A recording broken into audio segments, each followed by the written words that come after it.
तो मेरा था।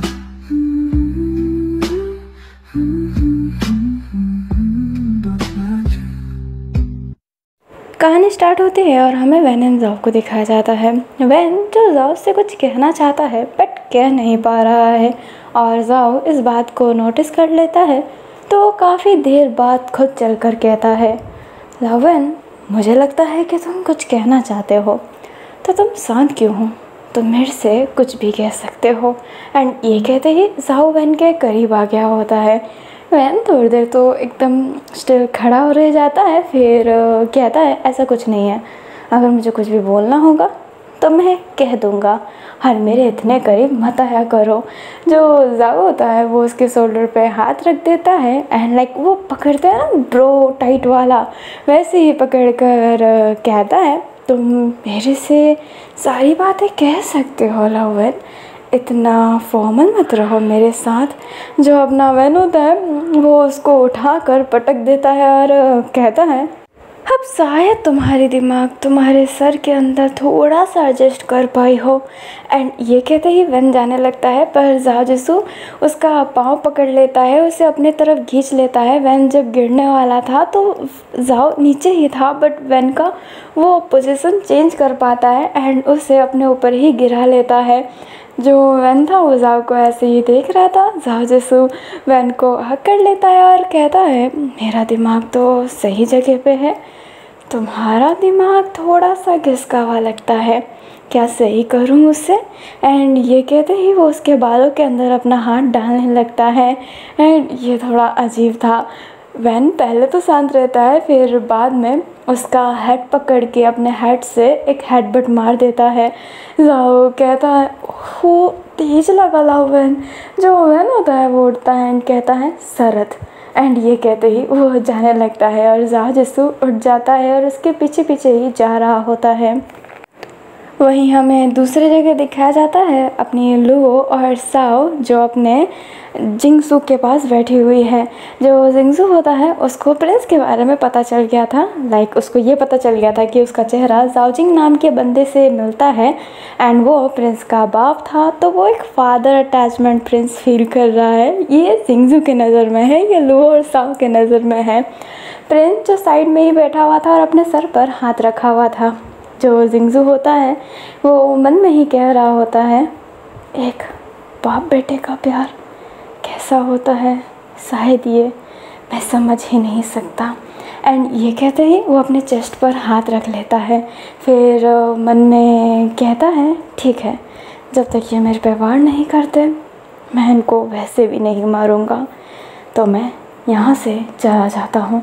पीछे आए भी तो मैं इनका कुछ नहीं करूँगा जब तक ये मेरे पर हमला नहीं कर देते। एंड ये कहते ही वो उठ जाता है और फिर बाद में जाने लगता है, पर प्रिंस कहता है, हे रुको। जो जिंगसू होता है वो रुकता है एंड प्रिंस को देखता है। प्रिंस हाथों हाथ जिंगसू को गले लगा लेता है।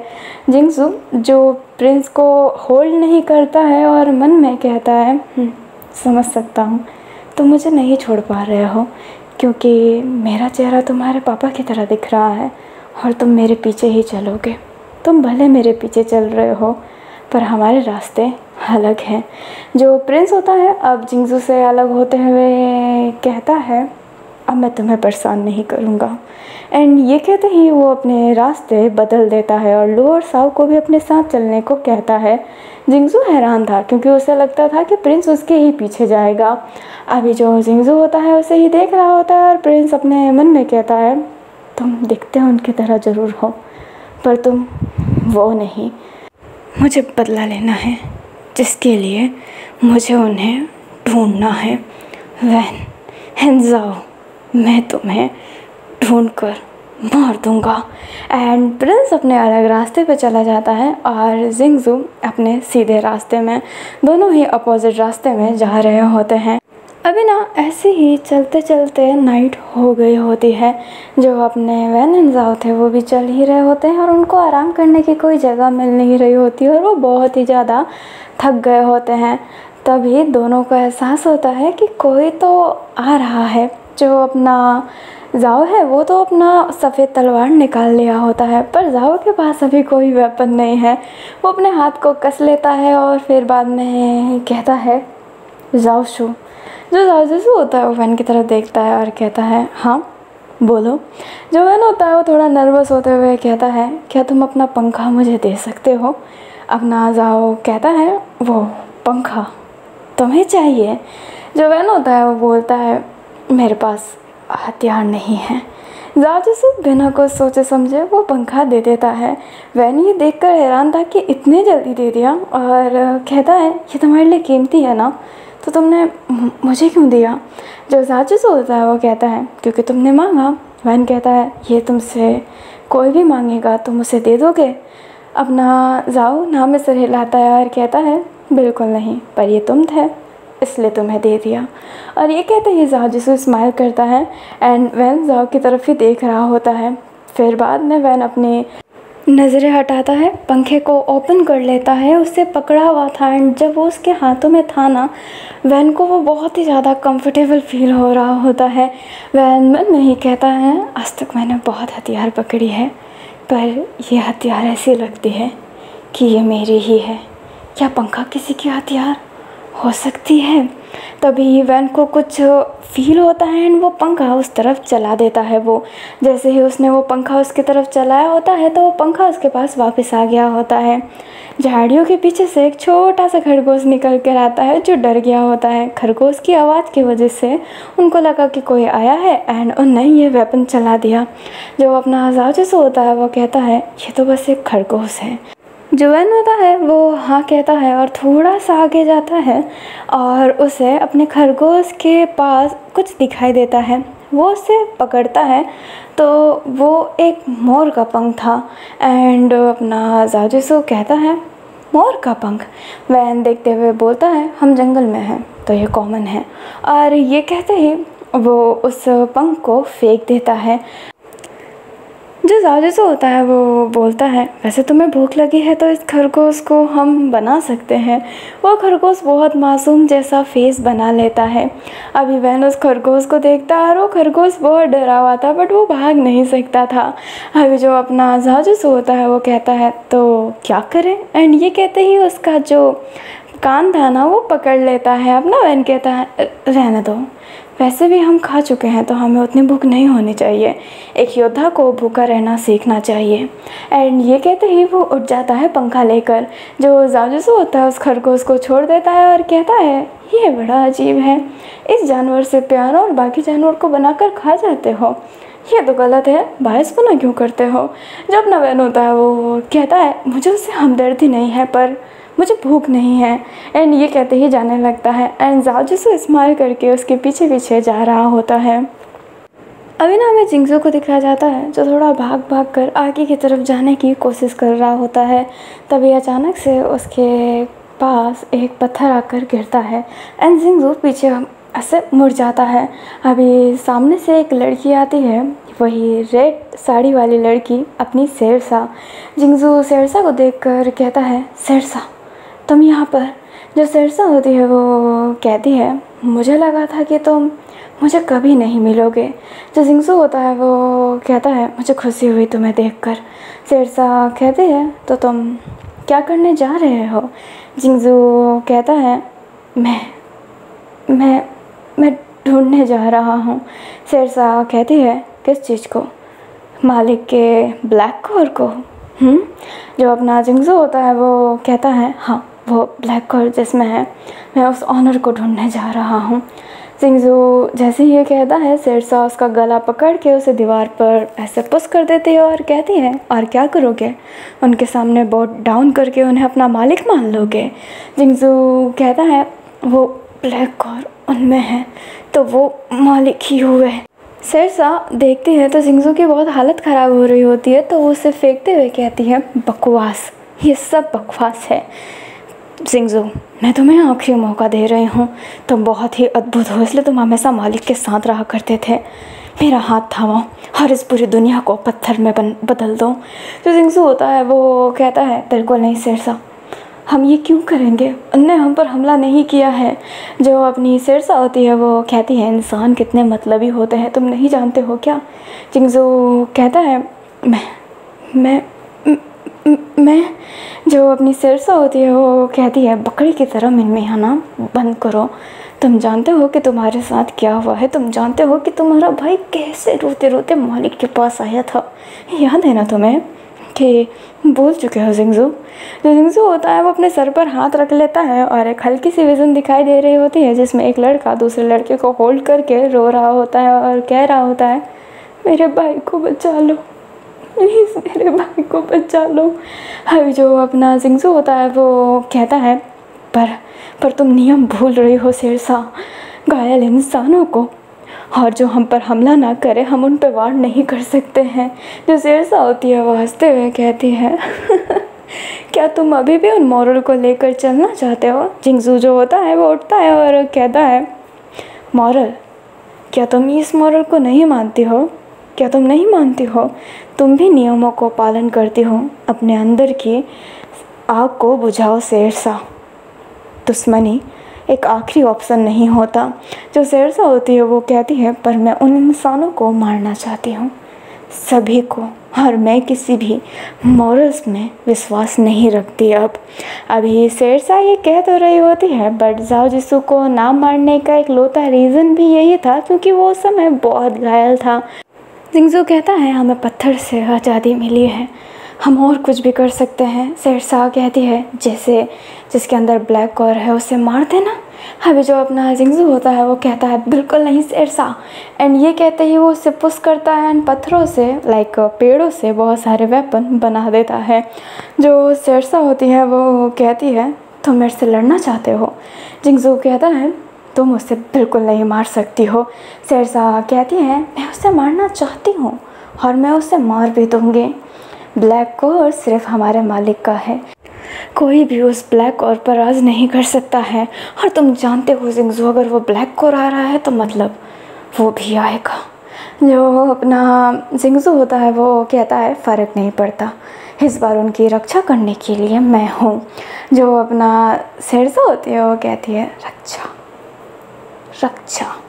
तो तुम करो रक्षा, मैं तो उस इंसान को मार दूंगी जिसके अंदर ब्लैक कॉर है, और तो और मैं इस पूरी इंसानियत को मार दूंगी, बस वो हमला करने मेरे पर आ जाए। जो अपना जिंगजू होता है वो हंसने लगता है और अपने जो वेपन्स उसने क्रिएट की थी वो उसे छोड़ते हुए कहता है तुमने अभी कहा कि तुम उस मॉरल्स को नहीं मानती हो और तुम इस चीज़ की उम्मीद कर रहे हो कि वो हमला स्टार्ट करें। अभी जो शेरशाह होती है वो बोलती है बस करो जिंगजू, तुम्हें मेरा साथ नहीं देना है तो मत दो, पर ये याद रखना मेरे सामने भी मत आना क्योंकि अंजाम क्या होगा तुम जानते हो। जो अपना जिंगजू होता है वो कहता है क्यों नहीं शेरशाह, शेर जैसी ताकतवर लड़की से लड़ने का मुझे भी शौक़ नहीं है, पर जब बात मेरे मालिक की आएगी मैं उस पूरी दुनिया से लड़ जाऊंगा। अभी जो अपनी शेरशाह होती है वो कहती है तुम्हारे लिए तुम्हारा मालिक शायद वो ब्लैक कॉर है, पर मेरे लिए मेरा मालिक कोई और था। एंड ये कहते ही शेरशाह वहाँ से चली जाती है।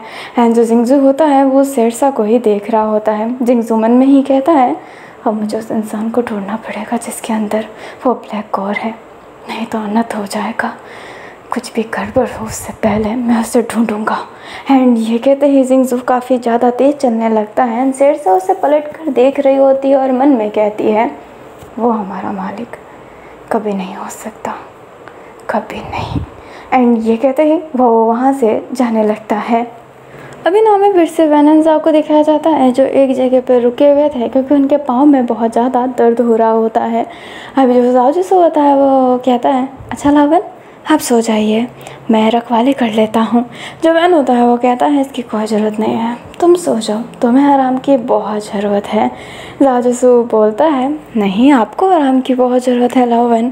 जो वैन होता है वो कहता है क्यों मैं तुम्हें कमज़ोर दिखता हूँ। ज़ाओ जिसो कहता है नहीं तुम बहुत ताकतवर हो, तुम ही तो मेरी रक्षा करोगे उन पत्थर वालों को मारने को क्योंकि मैं तो उन्हें नहीं मार सकता ना, तो तुम मेरी रक्षा करोगे, इसलिए मैं तुम्हें आराम करने को कह रहा हूँ, ताकि तुम हमेशा फ्रेश रह सको और मेरी रक्षा कर सको। एंड ये कहते ही जो ज़ाओ जिसु होता है वो स्माइल करने लगता है। ज़ाओ जिसु ने ऐसी बात कह दी होती है जिससे कोई बुरा मान ही नहीं सकता है। वैन फेस बना लेता है एंड ज़ाओ जिसु बस एक नॉर्मल सी स्माइल दे रहा होता है। हमें अब दूसरी तरफ अपने चंद्रिका को दिखाया जाता है। चंद्रिका परेशान थी क्योंकि उसके पेरेंट ने उससे बताया होता है कि वैन एंड ज़ाओ मिल नहीं रहे हैं, जिस बात से चंद्रिका परेशान हो गई होती है एंड उसकी आंखों से आंसू आ रहे होते हैं क्योंकि उसने वैन एंड ज़ाओ को खो दिया। उसे ऐसा फील हो रहा होता है कि बाकियों की तरह वो भी उससे अब नहीं मिलेंगे। चंद्रिका ने पहले मोहिनी खोई, फिर अपना बेटा अंश and now when and Zhao. वो बहुत ज़्यादा टूटी हुई थी। तभी विजय उसके शोल्डर पे हाथ रखता है एंड चंद्रिका उसको गले लगा कर रोने लगती है। विजय कहता है चंद्रिका, जो चंद्रिका होती है वो कहती है मैं टूट चुकी हूँ, मोहिनी वो ठीक होगी ना, अंश ठीक होगा ना, वैन एंड ज़ाओ का क्या हुआ, मैं बिल्कुल अच्छी रानी नहीं हूँ, मैं बिल्कुल अच्छी रानी नहीं हूँ, मैं इस प्रजा को कभी संभाल ही नहीं सकती, कभी नहीं। विजय कहता है तुमने ही आज तक संभाला है और तुम ही इस प्रजा को संभाल सकती हो और कोई नहीं, मत रो, प्लीज़ मत रो। अभी जो विजय होता है वो चंद्रिका को हक किया हुआ था एंड चंद्रिका बहुत टूटी हुई है, विजय जानता है, क्योंकि चंद्रिका विजय के सामने भी नहीं रोती। आज रो रही है तो मतलब वो टूटी हुई है। अभी ना हमें मोहिनी को दिखाया जाता है जो बेचारी किसी जंगल में ही फंस गई होती है। यहाँ पर ऑलमोस्ट जगह पे जंगल ही है बट ये थोड़ा उससे अलग जंगल दिख रहा होता है।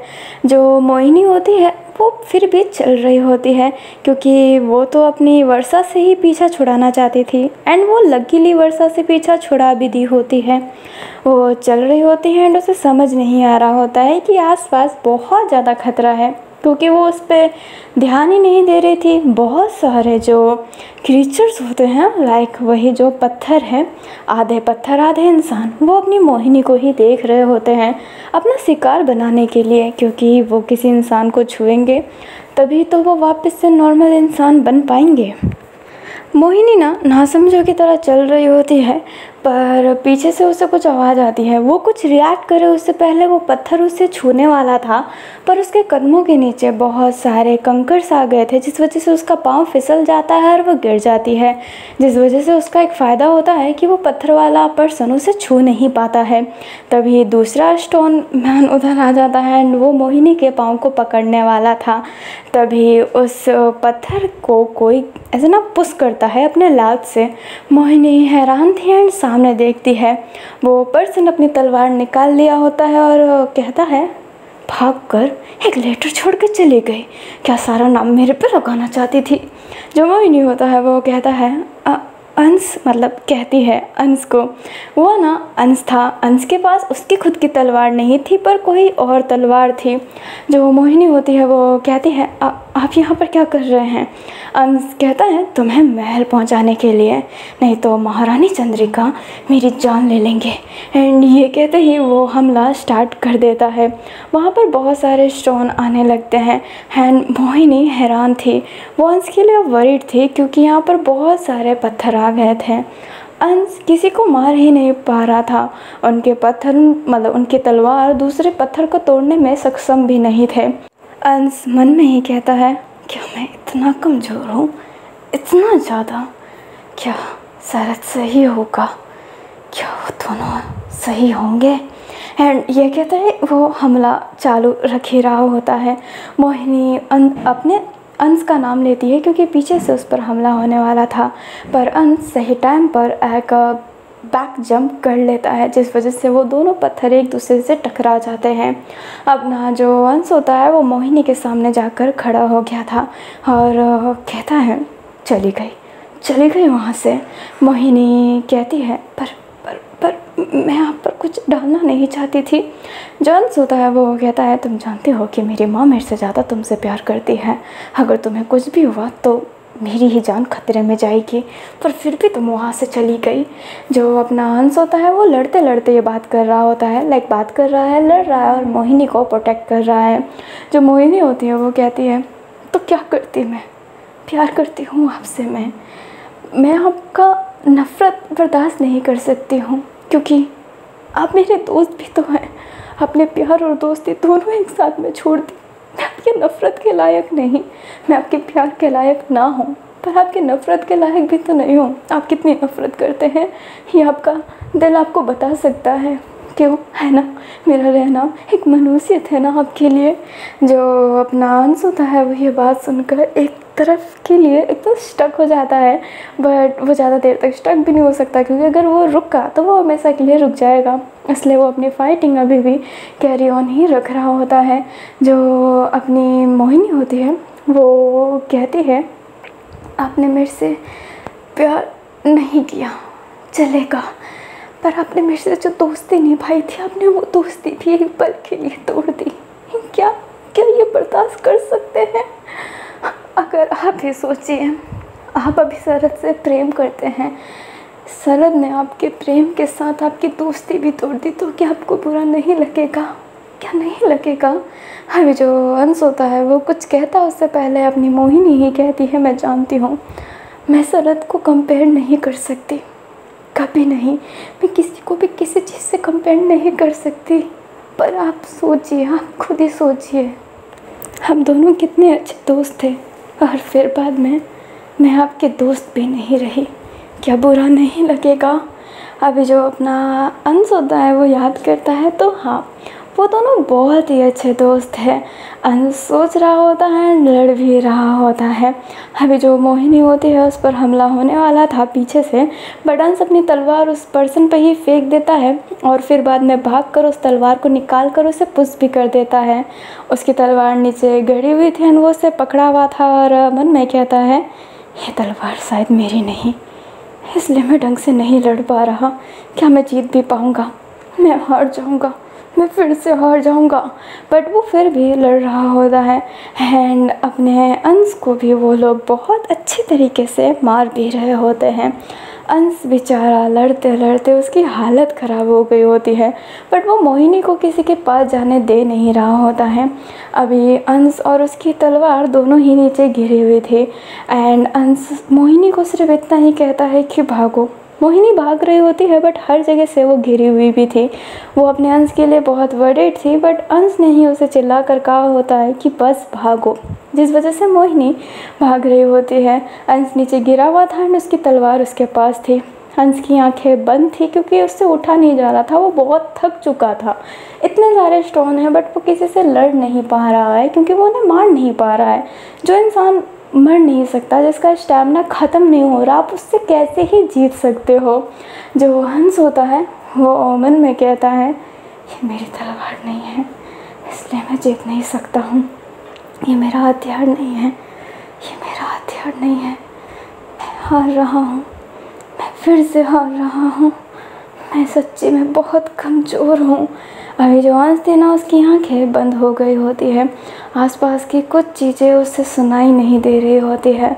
अचानक से उसे चंद्रिका की आवाज़ सुनाई देती है जो कहती है एक योद्धा के लिए कोई एक पर्टिकुलर वेपन हो ही नहीं सकता। अगर ये योद्धा अपने लिए एक पर्टिकुलर वेपन बनाकर चल रहा है तो वो योद्धा नहीं, हम लड़ाकू किसी भी चीज़ से लड़ते हैं। हमारे लिए सब कुछ हथियार है, चाहे वो हमारा हाथ ही क्यों ना हो। हमारा दिमाग, हमारा हाथ, हमारे शरीर का एक एक हिस्सा हमारे लिए हथियार है। योद्धा के लिए कोई एक तलवार नहीं होती, योद्धा के लिए उसकी सारी चीज़ें उसकी हथियार ही है, उसकी तलवार ही है। अभी जो अंश होता है वो अपने तलवार को पकड़ लेता है और आंखें खोलता है और बोलता है मैं हार नहीं मान सकता। एंड वो देखता है तो मोहिनी को सारे स्टोन घेर लिए होते हैं और अपना अंश उस जो तलवार थी उसे सीधा बीच में फेंकता है और कहता है क्या मैं इतना ख़राब हूँ कि तुम लोग मुझे पत्थर भी नहीं बनाना चाहते? क्या मैं किसी काम का नहीं हूँ, या फिर तुम सारे ठर की हो, एक लड़की के पीछे पड़े हो। अभी सारे जो स्टोन होते हैं वो सीधा अंश पर हमला करने लगते हैं। हंस कहता है ये हुई ना बात, अब लड़ो मेरे से। एंड ये कहते ही वो अपनी अच्छी खासी लड़ाई कर रहा होता है और उसने अपनी ना तलवार भी वापस ले ली होती है और वो अपने तलवार से ही लड़ रहा होता है। एंड मन में कह रहा होता है मुझे माफ़ कीजिएगा माँ, मैं कभी आपकी उम्मीदों पे खड़ा नहीं हो पाया, पर ये मेरा वचन है, मोहिनी को बचाने के लिए भरी मेरी जान भी चली जाए पर मैं उसे बचाऊंगा, मैं उसे बचाऊंगा चाहे कुछ भी हो जाए। तभी एक स्टोन ने उसका हाथ पकड़ लिया होता है, जिस वजह से वो पत्थर बनने लगता है। जो अपना अंश होता है उसे कुछ समझ नहीं आ रहा होता है, बट वो अपने तलवार को लेकर ही अपना हाथ काट लेता है। मोहिनी अंश कह के चिल्लाती है, जो अंश होता है वो कहता है इतनी जख्म तो कुछ भी नहीं, क्या तुम इतने कमज़ोर हो, क्या तुम बस इतना सा ही कर सकते हो? अगर मेरे शरीर के लाखों टुकड़े भी हो जाए फिर भी मैं लड़ता रहूँगा, क्योंकि मैं एक योद्धा हूँ। एंड ये कहते ही वो फिर से फाइट बैक कर रहा होता है। उसके हाथ से बहुत खून निकल रही होती है, बट वो स्टिल लड़ रहा होता है। अभी जो अपना अंश था उसकी हाथ उसके कमर पे पड़ती है और वो गहरी गहरी सांसें ले रहा होता है। वो अपने तलवार को ना अपने माउथ में रख लेता है एंड वो अपने आप को प्रोटेक्ट कर रहा है अपने मुंह से तलवार से चलाते हुए। एंड उसके कमर में एक रस्सी थी एंड वो उस रस्सी से ही उन सारे पत्थरों को बांध रहा होता है। वो बहुत ही मुश्किल से ये सब कर रहा होता है। मोहिनी हैरान थी कि वो कर क्या रहा है, बट अंश सभी को मारने के बाद लड़ाई के एक एज पे जाता है जहाँ उसके पीछे एक पेड़ था। जो अपनी मोहिनी होती है वो कहती है राजकुमार अंश आप फंस चुके हैं। जो अपना अंश होता है वो कहता है अब मैं राजकुमार नहीं रहा, मैं राजकुमार नहीं हूँ, मैं बस एक योद्धा हूँ जो लड़ रहा हूँ और एक योद्धा हारने से कभी नहीं डरता है। अभी जो अंश होता है वो अपने जो था ना तलवार उसको अपने मुंह से निकाल दिया होता है, स्माइल करता है और उसका निशाना एक जगह पे जाकर लगता है। लाइक उस तलवार को फेंकता है और पीछे एक स्टोन था जिसको वो लगता है एंड वो थोड़ा सा तो मूव करता है एंड उसके पीछे एक खाई था एंड वो उस खाई में गिरने लगता है। अभी जो अंश होता है वो मन में कहता है मैं तुम्हें मार नहीं सकता पर तुम्हें खाई से गिरा तो सकता हूँ। अभी यही हो रहा होता है एंड अंश ने वो जो रस्सी थी ना उसको अपने कमर पे बांध ली थी, क्योंकि उसके पास एक हाथ तो नहीं, अगर उसकी रस्सी छूट जाती तो वो बांधता कैसे। इसलिए उस रस्सी को अपने पास रखने के लिए उसे कमर पे उसने बांध लिया होता है, जिस वजह से वो भी उनके तरफ घसीटने लगता है। जो मोहिनी होती है वो कहती है राजकुमार अंश। जंस होता है वो कहता है महल चली जाना मूर्ख लड़की। अभी जो अपनी मोहिनी होती है वो उसे पकड़ने की कोशिश कर रही थी बट पकड़ नहीं पा रही थी एंड अंश की पूरी बॉडी छिल रही होती है। अंश के चेहरे पर स्माइल था, वो आंखें बंद करता है और कह रहा होता है मैं जीत गया, मैं मर रहा हूँ पर मैं जीत गया, मेरी पहली लड़ाई और मैं जीत गया। देखा महारानी चंद्रिका, मैं इतना भी ना समझ नहीं। एंड वो बस नीचे गिरा जा रहा था। हमें चंद्रिका को दिखाया जाता है जिसका मन बहुत बेचैन हो रहा होता है और उसे सांस नहीं लिया जा रहा होता है। विजय ने अपने वैद्य को बुलाया होता है बट फिर भी चंद्रिका पे कुछ असर नहीं हो रहा होता है और उसकी बहुत बुरी हालत थी।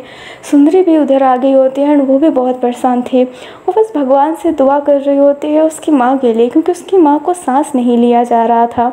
सुंदरी हाथ जोड़ी होती है और उसकी आंखों में आंसू था एंड वो कहती है मैंने कभी आपसे कुछ नहीं मांगा पर प्लीज़ मेरी माँ के साथ कुछ मत कीजिए, आप मेरी माँ को जीवन दान दीजिए भगवान, कृपया करके आप मेरी इतनी सी इच्छा पूरी कीजिए, उसके बाद मैं आपसे कभी कुछ नहीं मांगूंगी, मुझे मेरी माँ चाहिए, बस उनकी रक्षा कीजिए भगवान, उनकी रक्षा कीजिए। एंड उसकी आंखों में बहुत ज़्यादा आंसू था एंड चंद्रिका की सांसें ऐसी ही फूल रही होती है और उससे बस और बस दिमाग में अंश आ रहा होता है। हुआ इतनों के साथ बुरा है बट उसको सिर्फ अंश आ रहा है दिमाग में। अभी हमें दिखाया जाता है उसी पहाड़ी को जहाँ पर अंश गिरा था एंड अंश की रस्सी किसी ने पकड़ ली होती है। अंश जब आंखें खोलता है तो देखता है कि वहाँ पर सामने अपनी वर्षा खड़ी है। वर्षा ने वो रस्सी पकड़ी है एंड उसके नीचे बहुत सारे पत्थर है, लाइक वो पत्थर वाले इंसान ही तो है, जिस वजह से वो वेट ना बहुत ज़्यादा हो गया होता है एंड अपनी वर्षा के हाथ से खून निकल रहा होता है। हंस कहता है, पागल लड़की, रस्सी छोड़ो और तुम यहाँ पे रात में क्या कर रही हो? सारी लड़कियों को रात में भागने का कैसे शौक हो गया है? जो वर्षा होती है वो कहती है, आप कुछ भी कहिए पर मैं आपको छोड़ूंगी नहीं, मैं आपको बचा के रहूँगी। जो अपना अंश होता है वो कहता है, छोड़ दो मुझे, तुम्हारे हाथ से खून निकल रहा है, तुम्हारे पाँव सेक कर रहे हैं। अभी जो वर्षा होती है वो थोड़ी सी और आगे की तरफ घिस जाती है। वो गिरने वाली थी बट गिरती नहीं है। मोहिनी जो पीछे से पकड़ ली होती है बट वर्षा कहती है, दूर हो जाइए राजकुमारी, आपको मैं नहीं गिराना चाहती। जो अपनी अंश होता है वो कहता है, तुम भी जानती हो कि तुम गिरने वाले हो, तो तुम छोड़ क्यों नहीं रहे हो? वर्षा रोते हुए कहती है, क्योंकि मैं नहीं छोड़ सकती, मैं नहीं छोड़ सकती। उसकी आंखें बंद थी और वो मन में कह रही होती है, मेरी फैमिली बहुत हंस खेलने वाली थी। अभी हमें अपने जो अपनी वर्षा बता रही है वही सीन दिखाया जा रहा है, जहाँ पे वर्षा अपने माँ बाप के साथ बहुत ज़्यादा खुश थी और बहुत एंजॉय कर रही होती है। वर्षा की वॉइस ओवर आती है जो कहती है, पर ये सब एक झूठ था, मेरी माँ मुझे हमेशा मारा करते थे। अभी वर्षा की माँ उसे मार रही थी और वर्षा कहती है, मेरे पापा वो तो मुझे अपनी बेटी मानते ही नहीं थे। मेरी माँ और मुझे हमेशा गाली दिया करते थे। मेरी पापा मेरी माँ को मारते थे और मेरी माँ फिर मुझे। मेरी लाइफ ऐसे ही चलती थी।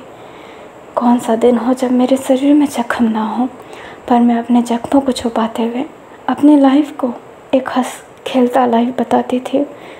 मैं तो भूल ही चुकी थी कि ये सब झूठ है। मैं अपनी इमेजिनेशन में ही जी रही होती हूँ और मैं सभी को अपनी फैमिली के बारे में वही बताती हूँ जो मेरी इमेजिनेशन थी, एक खुशहाल जिंदगी। अपनी असली ज़िंदगी तो मैंने कभी बताई ही नहीं, कभी नहीं। सबको मैं झूठ ही बोलती थी, पर एक इंसान थे जिनने मेरा वो झूठ पकड़ा, जिनने मेरा साथ दिया। अभी वर्षा का हाथ एक इंसान पकड़ा हुआ था एंड वर्षा कहती है, मेरे गुरुजी जिनने मुझे लड़ना सिखाया, जिनने मुझे सारी चीज़ें सिखाई, वही ऐसे थे जो मुझे समझते थे। मेरे सारी चीज़ों की वजह वही थे। मेरी हंसी की वजह, मेरे जीने की वजह सिर्फ मेरे गुरुजी थे, मेरे प्यारे गुरुजी। अभी हमें वर्षा को दिखाया जाता है जो अपने गुरुजी के साथ थी एंड उसके गुरुजी उसे ऐसे ना लड़ाई करना सिखा रहे होते हैं। वर्षा बैठी हुई थी एंड उसके गुरुजी कह रहे होते हैं, तुम्हें लाइफ में बहुत कुछ देखना है वर्षा, इसलिए तुम इतनी कमज़ोर बन के नहीं रह सकती हो। लड़कियों को हमेशा ताकतवर बन के रहना चाहिए। जो वर्षा होती है वो कहती है, जी गुरुजी, मैं हमेशा ताकतवर बनने की कोशिश करूँगी। जो वर्षा के गुरु होते हैं वो उसके सर पर हाथ फेरते हुए कहते हैं, तुम्हें पता भी है कि एक बहादुर इंसान होता कौन है? वर्षा कहती है, जिसे युद्ध कला अच्छे से आती है। गुरुजी हंसते और कहते हैं, जो दिल का अच्छा हो वो बहादुर होता है, और मेरे हिसाब से तुम दिल की बहुत अच्छी हो। कभी किसी को निराश मत करना, और दूसरों को निराश ना करने से पहले खुद को कभी निराश मत करना। दूसरों की वजह से खुद को मत खो देना। अपने बारे में भी सोचना, पर दूसरों को भी नज़रअंदाज मत करना। अपनी ज़िंदगी ऐसे जीना जैसे वो आखिरी पल हो। हंसते खेलते, जो तुम्हें मानता है उसके लिए कुछ भी कर जाना, पर अपने ईमान को कभी झुकने मत देना। तब तुम बनोगी एक बहादुर लड़की। जो वर्षा होती है वो अपने गुरुजी की बात सुन रही होती है एंड वो हाँ में सिर हिलाती है और ऐसे ही अपने गुरुजी के साथ रहती है एंड वो बहुत अच्छी तलवारबाज बन गई होती है। हाँ, अच्छी तो बन ही चुकी है, पर एक दिन उसके गुरुजी की मौत हो जाती है। वो एक जंग में शामिल हुए थे जो चंद्रिका की तरफ से ही की जा रही थी। चंद्रिका ने जंग नहीं की थी, चंद्रिका की जो सैनिक थे उसमें अपने वर्षा के गुरुजी भी शामिल थे। अभी वर्षा फिर से अकेली हो गई होती है, वो उस घर को ऐसे ही संभाल रही होती है। तभी जो अपने चंद्रिका होते हैं वो उसके पास आती है और कहती है, तुम्हें मेरे साथ चलना चाहिए। जो अपनी वर्षा होती है वो कहती है, मैं आपके साथ महारानी। जो चंद्रिका होती है वो बोलती है, तुम्हारे माँ बाप ने तुम्हें कब का भेज दिया था, वो तो तुम्हारे मालिक थे जो तुम्हें बचा रहे थे, नहीं तो तुम कब की मेरे पास आ गई होती। जो अपनी वर्षा होती है वो अपने बो डाउन कर लेती है। चंद्रिका खड़ी थी और कहती है तुम एक बहादुर लड़की हो, तुम्हें अपनी लाइफ ऐसे ही ख़राब नहीं करनी चाहिए, जो तुम्हें करना है तुम वो करो। एंड ये कहते ही चंद्रिका वहाँ से चली जाती है और वर्षा फ़ैसला ही नहीं ली होती है वहाँ पे जाने का। वो ऐसी ही अपनी सफ़र काट रही होती है, तभी उसकी टकराहट एक लड़के से होती है। एक लड़का जो अपने शरीर को छुपा कर जा रहा होता है। अपनी जो वर्षा होती है वो उसे पकड़ लेती है और कहती है क्या तुम चोर हो। अभी जो वो लड़का होता है वो कहता है हे धीरे धीरे धीरे बोलो, और मैं चोर नहीं हूँ। जो वर्षा होती है वो कहती है अच्छा चोर नहीं है तो क्या हो, अपना चेहरा छुपा रहे हो। वो जो लड़का होता है वो कहता है अरे मैं राजकुमार अंश हूँ, चंद्रिका महारानी का बेटा। जो अपनी वर्षा होती है वो कहती है चंद्रिका महारानी के बेटे राजकुमार अंश और एक चोरों जैसे घूम रहे हो, क्या मैं मूर्ख लगती हूँ लड़के। जो अपना अंश होता है वो कहता है तुम लगती तो हो बट शायद तुम ना हो। चंद्रिका भी गुस्सा हो जाती है एंड कहती है ऐसा ना हो कि मैं तुम्हारा सर कलम कर दूँ यहाँ पर। अपना हंस कहता है ओह राजकुमार को मारने के जुल्म में तुम्हें अंदर कर दिया जाएगा और फिर तुम्हारा सर कलम नहीं होगा, तुम्हें फांसी लगेगी, वो भी सबके सामने। ये कितना बुरा होता है। जो अपनी वर्षा होती है वो उससे ऐसे ही घूर रही होती है, तभी पीछे से कुछ लड़के आते हैं और कहते हैं हे लड़के बहुत लड़ने का शौक आया था ना। अभी जो अंश होता है वो कहता है ओ तेरी की यहाँ पर आ गए। जो वर्षा होती है वो कहती है क्या कांड कर रखा है तुमने। अंश कहता है ये कुछ कांड नहीं है बट मैंने इनकी पैंट की नारा लूज कर दी और बड़ी सभा में इनकी पैंट खुल गई। ये मेरे दोस्त को परेशान कर रहे थे इसलिए मैंने इनको परेशान किया। अभी जो अपनी वर्षा होती है वो घूरने लगती है और कहती है तुम बिल्कुल राजकुमार नहीं हो सकते। जो अपना अंश होता है वो कहता है अच्छा ऐसी बात है क्या। और ये कहते ही अंश स्माइल कर रहा होता है। अभी वो लड़के उस पर हमला करने वाले थे एंड अंश उससे लड़ रहा होता है बट वो नीचे गिर गया होता है एंड अंश को ऐसे मार खाता हुआ देखकर वर्षा आखिरकार मैदान में कूद ही जाती है।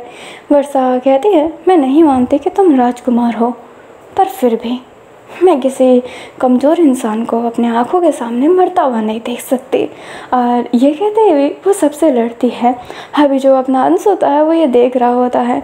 अभी जो अपनी वर्षा होती है वो उन लड़कों को अच्छी खासी धूल चटाने के बाद अपने अंश के पास जाकर बैठ गई होती है।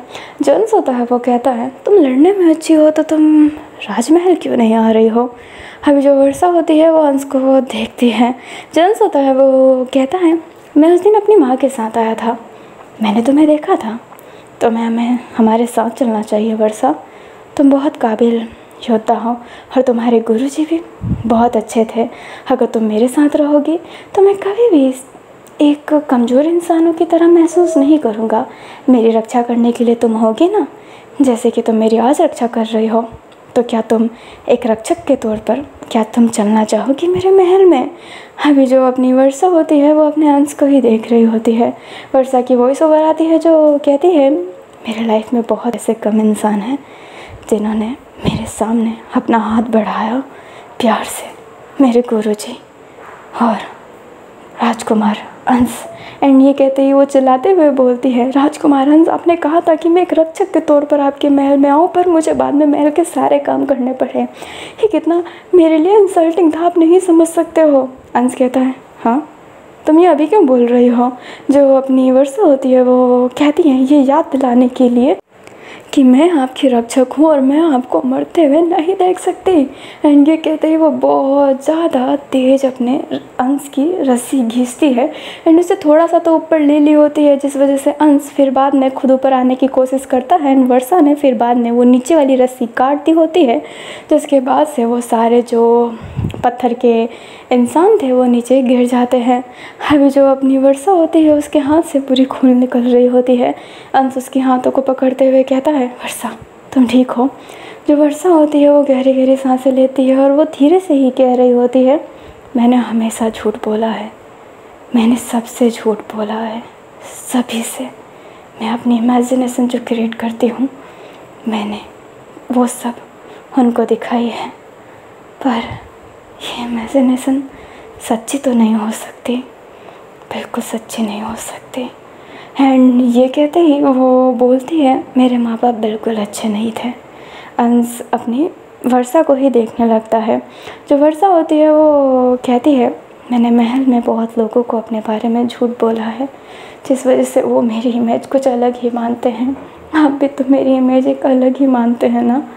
मैं एक झूठी लड़की हूँ जो सबसे झूठ बोलती है। जो अपना अंश होता है वो उसके सर पर तेज़ मारते हुए कहता है, तुम्हारे माँ बाप अच्छे हैं या फिर तुम अच्छे नहीं हो, उससे मुझे क्या फ़र्क पड़ता है। तुम्हारे कहने से तुम ख़राब नहीं हो जाओगे। तुम मेरी हो और तुम मेरे लिए अच्छी हो। एंड ये कहते ही उसके सर पर वापस से हिट करता है एंड अपनी वर्षा हंसने लगती है। जो मोहिनी होती है वो इनको देखकर सही सलामत खुश थी। अभी जो अपनी वर्षा होती है वो बोलती है, महारानी मोहिनी, क्या अब आप चलना नहीं चाहेंगे महल में। जो मोहिनी होती है वो हाँ में सिर हिलाती है और माफ़ी मांगती है उन दोनों से, क्योंकि उसकी वजह से दोनों को ट्रबल हुआ। दोनों एक दूसरे को देखते हैं, वर्षा और हंस, और हंसने लगते हैं और कहते हैं, ट्रबल मेकर तो हम दोनों होते हैं अक्सर, है ना वर्षा। जो वर्षा होती है वो कहती है, मेरा नहीं खुद का देख लीजिए। अभी जो अपना हंस होता है वो कहता है, हाउ रूड। जो वर्षा होती है वो स्माइल करते हुए ऊपर उठती है। जो हंस होता है वो उठता है और मोहिनी को देखकर कहता है, मोहिनी मुझे माफ़ करना, मैं सच्ची में अंधा हो गया था। मैं तुम्हारे साथ गलत कर रहा था बहुत ज़्यादा। मेरे ने जो तुम्हारे साथ किया उसके लिए मुझे माफ़ करना। पर यह बात है कि मैं अभी भी तुमसे प्रेम नहीं करता। अगर मैं तुमसे मुकलावा भी कर लूँ फिर भी मैं तुम्हारे साथ नहीं रह पाऊँगा, क्योंकि मैं किसी और को पसंद करने लगा हूँ। जो अपनी मोहिनी होती है वो कहती है, कोई बात नहीं राजकुमार अंश। जो अंश होता है वो कहता है, पर मैं फिर भी तुम्हारा दोस्त बन के रहना चाहता हूँ। मैं जानता हूँ कि मैं इस दोस्ती के काबिल नहीं, पर क्या तुम मुझे एक और मौका दे सकती हो। जो मोहिनी होती है वो एकदम शांत थी। अंश कहता है, ज़बरदस्ती नहीं है, दोस्ती एक तरफ से नहीं चलती है, तुमने हमेशा से एक तरफ से चलाई है। और अगर ये दोस्ती अब टूट भी गई तो मैं कुछ शिकायत नहीं कर सकता, क्योंकि मैंने अपने तरफ से तो कुछ मेहनत किया ही नहीं है। मैं हमेशा तुम्हें बुरा ही बोलता आया हूँ। मैं एक घटिया इंसान हूँ, सच्ची में एक घटिया इंसान हूँ। जो मोहिनी होती है वो कहती है, ऐसा मत बोलिए राजकुमार अंश। जो अंश होता है वो कहता है, मैं राजकुमार नहीं रहा, पर मैं महल में वापस नहीं जाऊंगा। अभी जो अपनी वर्षा होती है वो कहती है, राजकुमार अंश। जो अंश होता है वो कहता है, मुझे अपनी माँ की बात माननी पड़ेगी। मैं महल में नहीं जाऊंगा, मैं वेनेंजा को ही ढूंढूंगा। आगे का रास्ता तुम्हारा है, तुम दोनों को महल में जाना है तो आराम से जाना। मैं तुम्हें महल के रास्ते में छोड़ दूंगा ताकि तुम दोनों लड़कियों को कोई लड़की छेड़े ना। देखा, पत्थर भी एक ठरके इंसान होते हैं। मुझे छोड़ के मोहिनी के पीछे ही पड़े थे। क्या मैं खूबसूरत नहीं हूँ। जो अपनी मोहिनी एंड वर्षा होती है वो दोनों हैरान थे, क्योंकि अंश ने बात पलट दी होती है। अभी दोनों ही ऐसे मुस्कुरा रहे होते हैं एंड जो अपना अंश है वो पहाड़ी की साइड ही है अभी भी, एंड वो दोनों उसके सामने हैं।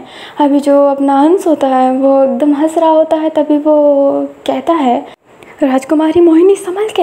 एंड ये कहते ही वो मोहिनी को धक्का दे देता है, बट एक पत्थर वाला इंसान जो भागकर आ रहा होता है, क्योंकि उसकी ऑलमोस्ट शरीर नॉर्मल हो चुकी होती है, बस फेस ही पत्थर का हो गया, मतलब बाकी रहता है।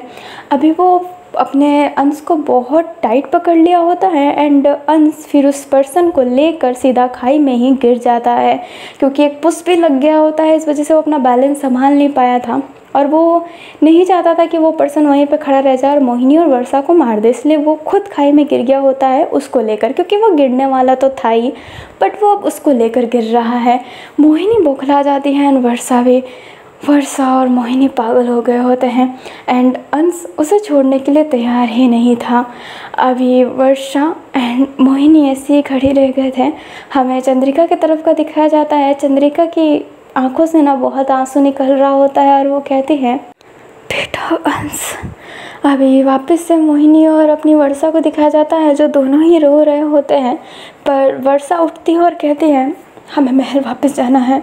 मोहिनी कहती है, वर्षा राजकुमार राजकुमार अंश जो अपनी वर्षा होती है वो कहती है, राजकुमार अंश, हाँ राजकुमार अंश, वो ये चाहते थे कि आप महल में वापस जाएं, तो आपको जाना है, आपको सुरक्षित ले जाने की जिम्मेदारी अब मेरी है। एंड ये कहते ही वो उसका हाथ पकड़ के उसे ले जाने लगती है और मोहिनी बहुत रो रही होती है। रो तो वर्षा भी रही है बट उससे थोड़ा सा स्ट्रांग बनना पड़ रहा होता है एंड वो मोहिनी को ले जा रही होती है और मोहिनी के मन में बस ये गिल्ट था कि वो बोल नहीं पाई कि मैं अभी भी तुम्हारी दोस्त बनकर ही रहना चाहती हूँ। एंड उससे पहले ही अंश उस खाई में गिर गया होता है। अभी ना हमें अपने जाओ को दिखाया जाता है जो पानी के अंदर था और उसने अपना कपड़ा खोल रखा था क्योंकि वो नहा रहा होता है। उसकी पूरी पीठ ना सड़ गई होती है बहुत बुरी तरीके से। जाओ जैसो ये फील कर सकता था टच करके कि उसकी पीठ ना पूरी सड़ चुकी है। उसके आगे का हिस्सा तो सही है बट उसके पीछे का हिस्सा बहुत ख़राब हो चुका है। उसकी बाल भी धीरे धीरे झड़ना स्टार्ट कर रही है। उसकी आंखें उसे दर्द देती है। उसका शरीर हर एक पल एक चुभन सा फील दिला रहा होता है। अभी जो जाओ होता है वो पानी के अंदर फ्लोट कर रहा होता है। उसकी आंखें बंद थी और वो मन में कहता है, तो क्या ये शराब था? इतना दर्द, इतनी पीड़ा, उस दर्द और तकलीफ़ के बाद भी वो औरत जी रही थी। वो बहुत बूढ़ी हो गई थी फिर भी वो जी रही थी, मर नहीं रही थी। मेरी शरीर भी मुझे मरने नहीं दे रही है, ये मुझे हील कर रही है जब भी मुझे चोट लग रहा है। पर ये सड़ापन, ये दर्द, ये हर वक्त मेरे साथ रहता है। मुझे इतने देर बाद ये तो समझ में आया कि अब मैं मर नहीं सकता हूँ, मैं जल्दी हील भी नहीं हो सकता। जब तक मेरी हालत एकदम मरने जैसी नहीं हो जाती, जब तक मेरा शरीर मेरा साथ ना छोड़ दे, तब तक मेरा शरीर मुझे हील करता रहेगा। अगर थोड़ी सी दर्द होगी तो वो मुझे हील नहीं करेगा, पर अगर मैं मरने वाला रहा तो मेरा शरीर मुझे हील कर देगा, मेरी चोट सही कर देगा। पर मेरा पीठ का ये गलना, मेरे शरीर का ये चुभन, मेरी आँखों की दर्द, ये कभी सही नहीं हो सकती। पर इसका ये तो फ़ायदा है, मैं खुद को एक हथियार की तरह यूज़ कर सकता हूँ। मैं जितना चाहूँ लड़ सकता हूँ क्योंकि मैं मर नहीं सकता। मैं अपने बहन को अब बचा सकता हूँ। एंड ये कहते ही वो पूरा पानी के अंदर धीरे धीरे डूब रहा होता है। तभी अचानक से उसको कोई पानी के ऊपर ले लेता है एंड जाओ देखता है तो वो वैन था। वैन कहता है, तुम ठीक हो? जाओ कहता है, मुझे क्या हुआ? वैन कहता है, तुम पानी के अंदर जा रहे थे, मुझे लगा कोई राक्षस तुम्हें पकड़ा है। जाओ जैसे कहता है, नहीं मैं एकदम ठीक हूँ, मेरे पास आने के बहाने मत ढूंढो। जो अपना वैन होता है वो कहता है, क्या तुम्हारी सोच इतनी छोटी है? जाओ जैसे कहता है, ये छोटी सोच थोड़ा है, ये तो थोड़ी सी रोमांटिक सोच है। एंड ये कहते हैं वो फिर से करीब हो जाता है वैन के। वैन उसे धक्का दे देता है एंड जाओ जैसे सीधा नीचे गिरने लगता है पानी के अंदर। एंड उस वजह से अपने वैन को जाओ की पीठ दिखाई देती है। वैन कहता है, ये इतना ख़राब कैसे हो रहा है, इतनी बुरी हालत तुम्हारी? जाओ जैसे स्माइल करते हुए कहता है, क्यों, अच्छा तो है मेरा पीठ, क्या तुम मेरी तरफ अट्रैक्ट नहीं हो रहे? वैन कहता है, मजाक बंद करो। एंड ये कहते हुए उसे पानी के बाहर लाने लगता है। जाओ कहता है, मुझे और नहाना है, बट वैन उसे पानी के बाहर लाकर उसे बैठा देता है और उसकी पीठ चेक करने लगता है।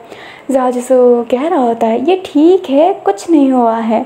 पर वैन कहता है, तुम्हारे आगे अजीबोगरीब निशान हैं, तुम्हारे पीछे तुम्हारी पीठ सड़ रही है, तुम इंसान हो या फिर एक शैतान? धीरे धीरे गलते क्यों जा रहे हो तुम? जो अपना जाजूसू होता है वो कहता है, ओह मेरे लव वैन को मेरी फ़िक्र हो रही है। अपना जो वैन होता है वो कहता है, बिल्कुल नहीं। एंड ये कहते ही उठ जाता है। जाजूसू बोलता है, अगर फ़िक्र हो रही है तो कोई बात नहीं, मैं मान लूँगा कि तुम्हें मेरे से प्यार हो गया है। प्यार वर्ड सुनते ही अपने वैन की कदम रुक जाती है एंड वो पीछे मुड़ता है। जाओ कहता है, मुड़े मतलब प्यार हुआ है। अपना वैन फिर इरिटेट होकर वहाँ से चला जाता है। जादू से स्माइल कर रहा होता है और मन में कहता है, मेरी इतनी फ़िक्र के लिए शुक्रिया, पर ये दर्द, ये शरीर मुझे तुम्हारी रक्षा करने में बहुत मदद करेगा, बहुत ज़्यादा। शुक्रिया ओल्ड आंटी, मुझे ये कर्ज देने के लिए। मैं अब तुम्हारी रक्षा कर सकता हूँ हमेशा हमेशा, और मैं नहीं मरूँगा। पर तुम्हारी शरीर ये कैसे हुई हिल वैन? ये क्या उस ब्लैक कॉर की वजह से है? आखिरकार वो ब्लैक कॉर है क्या? तुम्हारे साथ ये सब क्यों हो रहा है? मुझे माफ़ करना, मैंने वो चीज़ को तुम्हारे अंदर डाला, पर अगर मैं ऐसा ना करता तो तुम मेरे साथ कैसे रहते? क्या मैंने सही किया है या फिर गलत? मैंने क्या किया है? एंड वो रोने लगता है। अभी जो वैन होता है वो ऐसे ही बैठा हुआ था, वो जाओ की वही प्यार वाली बातों को याद कर रहा होता है। फिर वो गहरी सांसें लेने लगता है एंड उसे वापस से एक मोर का पंख दिखाई देता है जो हवा के कारण उड़ रहा होता है। वैन उस मोर के पंख को पकड़ लेता है और कहता है, ये पंख आखिरकार यहाँ पर इतने ज़्यादा क्यों हैं? क्या यहाँ पर बहुत सारे मोर हैं? अभी ना ऐसे ही समय बीतता रहता है। नाइट में उनकी किसी से लड़ाई नहीं होती है। मॉर्निंग में फिर वो अपने रास्ते पे वापस जाने लगते हैं। उनकी हालत अभी भी ख़राब थी क्योंकि उनके कपड़े अभी भी ख़राब ही थे एंड रास्ता तो उनको अभी भी नहीं पता कि वो कहाँ पर है, उन्हें कुछ नहीं पता। पर जाओ जसो वैन के साथ फ्लर्ट करने का, उसे छेड़ने का एक भी मौका नहीं छोड़ रहा होता है। अभी वैन एंड जाओ आगे की तरफ जा रहे होते हैं, तभी उनको किसी के पाँव दिखाई देते हैं जो हवा में फ्लोट कर रहे हैं। अभी वो झाड़ियों से उनको दिखाई दे रहे हैं, इसलिए झाड़ियों के बाहर जाते हैं तो देखते हैं कि एक लड़का जिसकी वस्त्र सच्ची में बहुत ही ज़्यादा अलग है, वो किसी का गर्दन पकड़ा हुआ है, गले से उसे दबा रहा होता है। एंड दो लोग तो वहाँ पर मरे पड़े थे, उनकी शरीर अलग थी।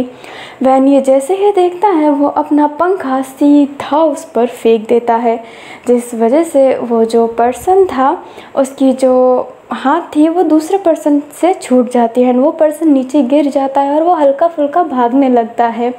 वो पर्सन अपने उन लोगों की तरफ देखता है और कहता है, मैं पहले ही कह रहा हूँ तुमने मेरे पर पहले हमला किया है। जो अपना वैन है उसकी मतलब जो पंखा थी उसके पास वापस आ गई है एंड वो कहता है, हाँ किया है तो क्या, इन लोगों को तुम जान से मार दिया हो और उसे मारने वाले थे। जो वो पर्सन होता है वो बोलता है, मैं तुम्हें एक बात पहले क्लियर कर देता हूँ, मयूरा किसे मारता नहीं है और अगर कोई उसे मारे तो वो उसे छोड़ता भी नहीं है। अभी ये जो पर्सन है अपना मयूरा है, अपनी शेरशाह की टीम से, लाइक वो जो क्रीचर है ना पावरफुल वाला है, वो उसी टीम से आता है। जो मयूरा होता है वो अपने हाथों को ऐसे आगे की तरफ करता है एंड उसके विंग्स निकलते हैं जो मोर के विंग्स थे, लाइक मोर के पत्तों से ही वो विंग्स बने हुए हैं। वैन एंड जाओ समझ जाते हैं कि ये कोई नॉर्मल पर्सन नहीं है। जो मयूरा होता है वो कहता है, उन लोगों ने मेरे पे पहले हमला किया था इसलिए मैंने उन पर वार किया, और तुमने मुझ पर हमला किया पंखे वाले लड़के, तो मैं तुझ पर वार करूँगा। दूसरे लड़के अगर हमला नहीं किया तो बच जाएगा, और अगर किया तो नर्क के द्वार तुम्हारा इंतज़ार कर रहे हैं। एंड ये कहते हुए वो ना हिलते हुए अपने मोर के जो पंख है वो उसकी तरफ फेंकने लगते हैं एंड वो सोचते हैं कि मोर का पंख करेगा क्या, बट वो पंख इतने तीखे थे कि वो पेड़ को काट दे रहे होते हैं। इस वजह से वो उस पंखों से बचने लगते हैं। जाओ जसू जो देख रहा होता है कि मयूरा सिर्फ वैन पर ही हमला कर रहा है, क्योंकि मयूरा ने पहले ही कह दिया है वैन ने उस पर हमला किया है तो वो उस पर करेगा। जाओ जसू अब क्या करे, इसलिए वो वैन को प्रोटेक्ट करते हुए मयूरा पर एक हिट करता है और कहता है, लो मैंने भी तुम्हें मारा, हाँ मेरे पीछे भी पड़ो। जो अपना मयूरा होता है वो कहता है, क्यों नहीं लड़के, और ये कहते ही वो और भी ज़्यादा हमला करने लगता है। वैन एंड जाओ की पोजीशन चेंज हो रही है, बट मयूरा वो एक जगह पे ही खड़ा था। जो जाओ जैसा होता है अब मयूरा के विंग्स के सामने आ जाता है, लाइक जो वो फेंक रहा है मोर के पंख उसके सामने आ जाता है एंड वो सारा हमला खुद पर ले रहा होता है। जो मयूरा होता है वो तो हैरान था, बट जाओ भी मतलब वैन भी हैरान था। वैन कहता है पागल हो चुके हो क्या, ये कितने तीखे हैं। जो अपना जाओ जैसा होता है वो मन में स्माइल करते हुए कहता है मुझे कुछ नहीं हो सकता है। जो अपना मयूरा होता है वो कहता है पागल लड़के, ये तुम्हें काटता नहीं तुम्हें मार भी देता है, मेरे सारे पंखों के अंदर जहर है। जो जाजसू होता है वो कहता है फ़र्क नहीं पड़ता। जाजसू इस बात का फ़ायदा उठा रहा है कि वो मर नहीं सकता है। अभी जो जाजसू होता है उसके दिमाग में एक बात हिट भी होती है कि उसने उसको जहर दे के मारा था, तो क्या ये जहर उस पर ही मतलब असर होगा, लाइक जो मयूरा उसे जहर दे रहा है। एंड ये कहते ही वो थोड़ा सा कंफ्यूज हो जाता है, बट वो अपना गार्ड डाउन नहीं करता, वो मयूरा के आगे आ रहा होता है। एंड जाओ जैसू जो कर रहा है उससे वैन बौखला गया होता है कि ये पागल है, ये मरने के लिए क्यों जा रहा है, बिल्कुल भी सेफ्टी नहीं कर रहा, ना समझो की तरह लड़ रहा है। जाओ जैसू जो अपने मन में ही लड़ रहा होता है कि अगर ये जहर मेरे पर असर कर गया, मैं मर गया, तो ये क्या कर्ज मयूरा को मिल जाएगा, क्योंकि वो जहर दे रहा है उसे। जाओ जैसू काफ़ी देर तक सोचता है और फिर कहता है नहीं, ये शराब शायद उनको ही मिलता है जो जानबूझ के उस पर्सन को शराब से रिहा करना चाहते हैं। ये मुझे शराब से रिहा नहीं करना चाहता, ये मुझे मारना चाहता है, इसलिए शायद इसको वो शराब नहीं मिलेगा, और अगर इसको शराब नहीं मिला तो वो मेरे पे रहेगा, मतलब मैं नहीं मर सकता हूँ। एंड ये कहते ही वो स्माइल करते हुए अपने मयूरा के पास सीधा जाता है और उसके गर्दन पर ही तलवार चला देता है। मयूरा मूव कर जाता, बट वो जाओ जैसू के स्माइल को देखकर हैरान था कि वो ऐसे समय पर एक डेवल वाली स्माइल कर कैसे सकता है। मयूरा कहता है मुझे तुम जैसे पागल लड़के बहुत पसंद है। एंड ये कहते हैं वो अपने विंग्स को और ज़्यादा बड़ा कर देता है और जाओ जैसू को अपने विंग्स में ही जकड़ लेता है। जाओ जैसू की शरीर बहुत दर्द हो रही होती है क्योंकि उसके विंग्स काफ़ी ज़्यादा मजबूत थे। वैन केजिंग उस विंग्स पर अपना फैन चलाता है एंड विंग्स कटते भी है और जाओ जैसू उस विंग से आज़ाद हो जाता है। जो मयूरा होता है वो कहता है तुम दोनों काफ़ी अच्छा लड़ रहे हो योद्धाओं, क्या मैं तुम्हारा नाम जान सकता हूँ। जो अपना वैन होता है वो कहता है मेरा नाम वैन है। फिर वो कहता है छी मेरा नाम अंश है। जो जाजिसू होता है वो कहता है वैन केजिंग नाम ज़्यादा अच्छा था, मेरा नाम जाजिसू है। एंड ये कहते ही वो लड़ रहे होते हैं। मयूरा कहता है वैन एंड जाओ। वैन कहता है अंश नाम है मेरा। जो अपना मयूरा होता है वो कहता है पर मुझे वैन ज़्यादा अच्छा लग रहा है। ठीक है हंस और जाओ, मुझे तुम्हें मार कर खुशी होगी। एंड वो भी अपना जो गार्ड था वो और मजबूत करके लड़ रहा होता है। एंड वो पर्सन जो बैठा हुआ था लाइक जिसका गला दबाया जा रहा था वो छुप गया होता है, उसकी कदम हिल नहीं रही होती है। एंड वो इन तीनों को पागलों की तरह लड़ते हुए देखकर हैरान था। अभी ना उनकी फाइटिंग ऐसे ही चल रही होती है और मयूरा ने जाजिसू के पीछे का कपड़ा फाड़ दिया होता है, लाइक लड़ते समय वो कट हो गया होता है। अभी जो अपना मयूरा होता है वो जाजिसू की पीठ की हालत देखता है एंड जाजिसू फिर बाद में पलट जाता है और उसकी आंखें ग्रे हो जाती है, बट वो स्टिल लड़ रहा होता है। जो मयूरा होता है वो कहता है तुमने ईर्ष्या का श्राप लिया है कमाल की बात है, इसलिए तुम इतने बेखौफ होकर लड़ रहे हो क्योंकि ईर्ष्या का श्राप तुम्हें मारेगा नहीं। क्या कमाल की बात है, अब मुझे तुम्हें मारने में और मज़ा आएगा जाजिसू। एक ऐसा योद्धा जो कमजोरी को ताकत बढ़ा दे, इससे ज़्यादा मज़ा क्या हो सकता है। जो वैन होता है उसको ये बात समझ में नहीं आई होती है, बट वो स्टिल लड़ रहा होता है। जो अपना मयूरा होता है वो काफ़ी अच्छे से अब जाजिसू पर ही फोकस कर रहा होता है। वैन लड़ रहा होता है बट वैन पर उतना फोकस नहीं था, सिर्फ जाजिसू पे ही फोकस था उसका। अब मयूरा भी ना अपने जाओ के साथ जंगली हो गया होता है, उसका शरीर काटने में उसे बहुत मज़ा आ रहा होता है क्योंकि उसका शरीर वापस हील हो जाएगा। मयूरा एक ऐसी चीज़ पे वार कर रहा है जो कभी भी मर नहीं सकती है। जो मयूरा होता है वो कहता है अब मुझे मज़ा आएगा तुम्हें कमज़ोर करने में, तुम्हें तोड़ देने में। जो जाजिसू होता है वो कहता है तुम ईर्ष्या के बारे में जानते हो। वैन पीछे से हमला करता है मयूरा पर मयूरा उसे सड़क से फेंक देता है और कहता है दो बड़ों की लड़ाई में बच्चे नहीं आते। जाजसू वैन चिल्लाता है बट मयूरा उसका सीधा फेस पकड़ के उसे दीवार पर ही पेड़ पर ही पुश कर देता है। उसके करीब आकर कहता है ईर्षा। उसका नाम ईर्षा नहीं था, उसका नाम अर्पित था, पर अर्पित नाम उस पर सूट नहीं करता था। उसके दिल में हर चीज़ के लिए ईर्षा भरी थी, इसलिए हमने उसका नाम ईर्षा रख दिया और तब से ही उसे सब ईर्षा कहते आए। जो अपना जाजसू होता है वो कहता है ये शराब उसे क्यों मिला। मयूरा कहता है मुझे इतना मारो कि मैं मरने वाले हालत में चला जाऊँ। अगर तुम ये कर सकते हो तो मैं तुम्हें सब बताऊँगा। एंड ये कहते ही वो जाजसू पर फिर से अटैक कर रहा होता है। वैन तो उठ जाता है और कहता है मुझे कमज़ोर समझ के मुझे इग्नोर कर रहे हो, तुम मरोगे मोर वाले लड़के। एंड ये कहते ही वो भी फाइट मतलब मैदान में आ जाता है। अब बार बार ना वैन को इग्नोर ही किया जा रहा था और जो मेन फाइट थी वो सिर्फ जाओजिसू से हो रही होती है। जो जाओजिसू होता है वो कहता है अगर मैं तुम्हें इतना मारूंगा तो ऐसा ना हो कि तुम जान से ही मर जाओ, और अगर तुम मर जाओगे तो मुझे बात कौन बताएगा। इससे अच्छा क्यों ना तुम लड़ते लड़ते ही ये सारी बातें समझाओ मुझे।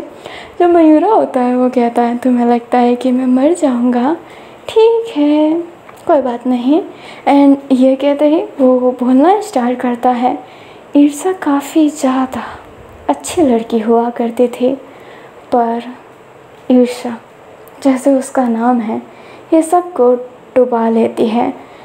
जादू के मोह में उसने बहुत सारी चीज़ें की, बहुत सारी। धीरे धीरे वो अलग अलग चीज़ों पर एक्सपेरिमेंट करने लग गई और एक एक्सपेरिमेंट उसका सफल भी हुआ। इंसानों को पत्थर बना देने वाला। उसने एक ऐसा इंसान बनाया जो इंसानों को पत्थर बना दे रहा था, पर वो इंसान उसके काबू में नहीं था। उसने बहुत सारे इंसानों को पत्थर बना दिया। धीरे धीरे करके सब पत्थर में कन्वर्ट होने लग गए, सारे के सारे। अभी वैन फिर से मयूरा पर अटैक करता है। मयूरा उसे इग्नोर ही करता है, जाओ से ही लड़ रहा होता है। जाओजिसू कहता है आगे। मयूरा कहता है मैंने तुम्हें इतना बताया, थोड़ा लड़ तो लो योद्धा, तब मैं और तुम्हें बताऊंगा। अभी वैन केसिंग फिर से मयूरा पर अटैक करता है। मयूरा उसके अटैक को ब्लॉक करते हुए उसके गर्दन को पकड़ते हुए उसका गला दबाने लगता है और कहता है बच्चे योद्धाओं के बीच में आया नहीं करते।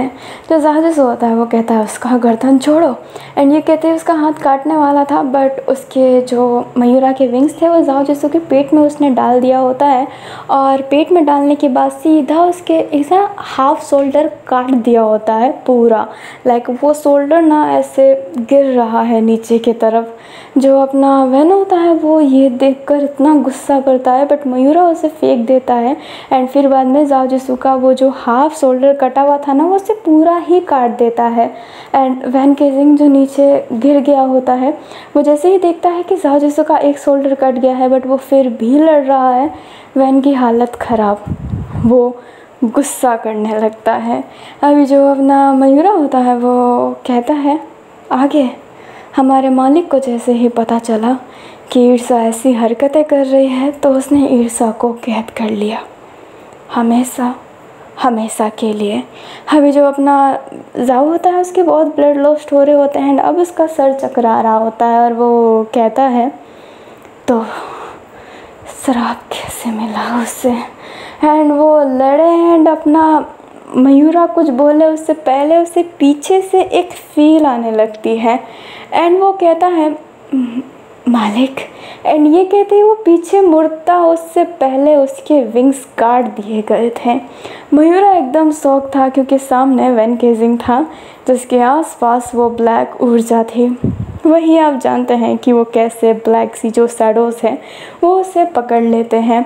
जो अपना वैन होता है वो उसकी आंखें भी वैसी ही कन्वर्ट हो रही होती है, उसके अंदर की वो ब्लैक और उस पर पूरी हावी हो रही होती है। मयूरा का कदम नीचे झुक रहा होता है एंड वो कह रहा होता है मालिक। अभी जो अपना जाओजिसू होता है वो वैन को समझाए कि उसे ना मारे एंड वो मालिक सुन के खुद भी ऐसे हैरान था कि मयूरा ने उसे मालिक कहा। ईर्षा को पकड़ने वाला पर्सन भी मालिक था एंड उससे वो इतने कंफ्यूज था। वो वैन को बोला उससे पहले वैन ने तो उसकी आधी शरीर को कट कर ही दिया, इतना कि बस मयूरा मरने ही वाला है।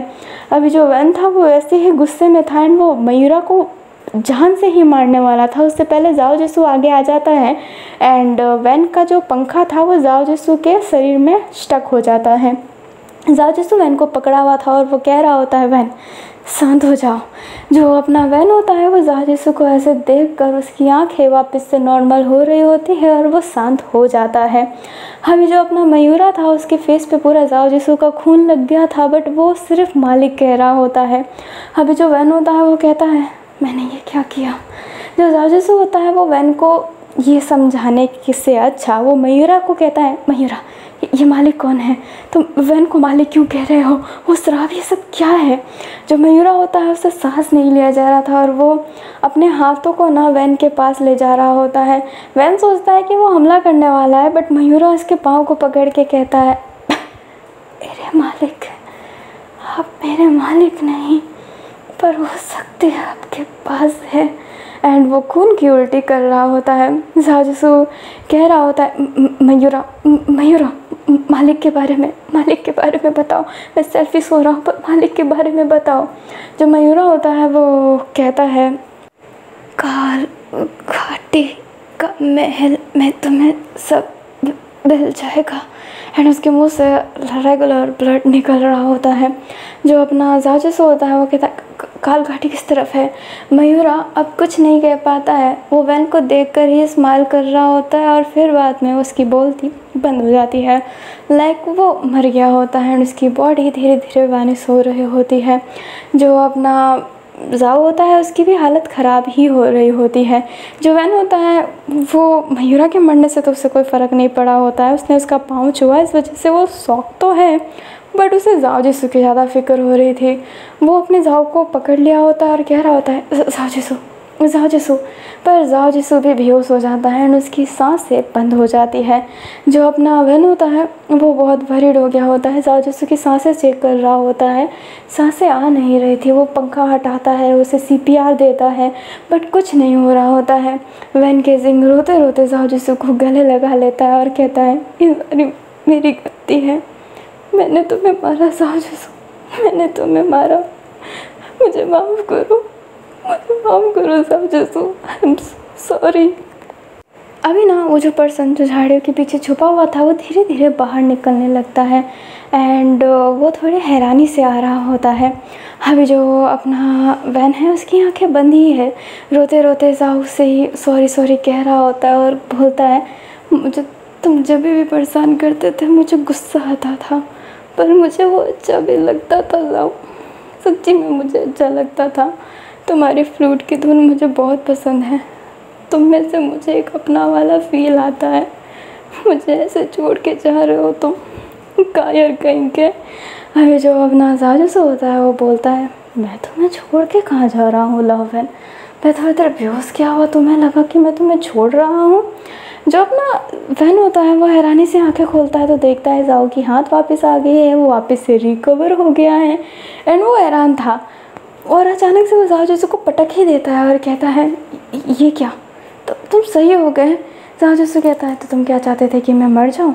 वैन कहता है तुम्हारी हाथ वापस कैसे आई, ये चोट सही कैसे हुआ, तो क्या तुम्हारे पीठ का चोट भी सही हो गया। एंड ये कहते ही वो उसे उठा देता है बट पीठ का चोट तो बिल्कुल सही नहीं हुआ है एंड वैन उसे देखने ही लगता है। जाओ जिसु कहता है तुम खुश रहो कि मैं जिंदा हूँ, हाँ चलो हमें कुछ तो पता चला कि हमें काल घाटी जाना है। अभी जो वो पर्सन होता है वो कहता है काल घाटी तो वहाँ पर तो कुछ नहीं है। जाओ जिसु कहता है तुम उसे जानते हो। जो वो पर्सन होता है वो कहता है हाँ हमारे पूर्वज कहा करते थे कि काल घाटी में एक महल था जहाँ पर काला जादू हुआ करता था, वहाँ पर एक योद्धा था जिसे सब मालिक कहा करते थे और वो महल उसका ही था पर वो महल अचानक से गायब हो गया है। अब काल घाटी में तुम्हें कोई महल दिखने को नहीं मिलता, वो जगह तो वीरानी है। अभी जो अपना जाओ जिसु होता है वो मन में कहता है अगर काल घाटी में महल ही नहीं है तो मयूरा ने काल घाटी जाने को क्यों कहा? जो अपना वो पर्सन होता है वो कहता है, पूर्वज कहा करते हैं कि काल घाटी महल को वो घाटी ही खा गई। अभी जो अपना जाजिसु होता है वो बोलता है, क्या तुम रास्ता बता सकते हो? वो पर्सन जो होता है वो कहता है, काल घाटी जाने वाला आज तक ज़िंदा नहीं रहा है। उस घाटी में कोई भी जीवित बच के नहीं आया है, इस वजह से हम उस घाटी में कभी जाते ही नहीं हैं। अभी जो अपना वैन होता है वो कहता है, पर ऐसा क्यों है? वो पर्सन कहता है, अगर कोई पर्सन बच कर आए तभी तो हम पता लगा पाए कि ऐसा क्यों है कि जो भी वहाँ जाता है वो बच के क्यों नहीं आता। पर हमारी शक्ति ही नहीं हुई, तुमने मेरी जान बचाई है, इसलिए मैं कहना चाहूँगा कि काल घाटी मरे ही मत जाना। काल घाटी, काल का शहर, काल जानते हो ना, विनाश, सर्वनाश। जो अपना वैन एंड जाओ होते हैं वो एक दूसरे को ही देखने लगते हैं एंड हमें काल घाटी दिखाई जाती है जहाँ पर कुछ नहीं है। एक घाटी जिसके नीचे लावा बहता है और लावे की छोटी छोटी चिंगारियाँ वहाँ पर उड़ती रहती है। अभी हमें जाओ जिसु की मन की बात सुनाई देती है, जो कहता है, चाहे वो जगह कितनी भी डरावनी क्यों ना हो, मैं जाऊँगा, मैं पता करके रहूँगा ये मालिक कौन है, ये लोग पत्थर क्यों बन रहे हैं। चंद्रिका महारानी से मेरा वादा किया हुआ है, ये तो मैं पता करके रहूँगा। और मुझे अपने लाउवेन के बारे में भी जानना है, ये शक्ति क्या उसे अंदर से ही मार डालेगी? आखिरकार ये क्या शक्ति है? वैन की आँखें ऐसी क्यों हो गई थी?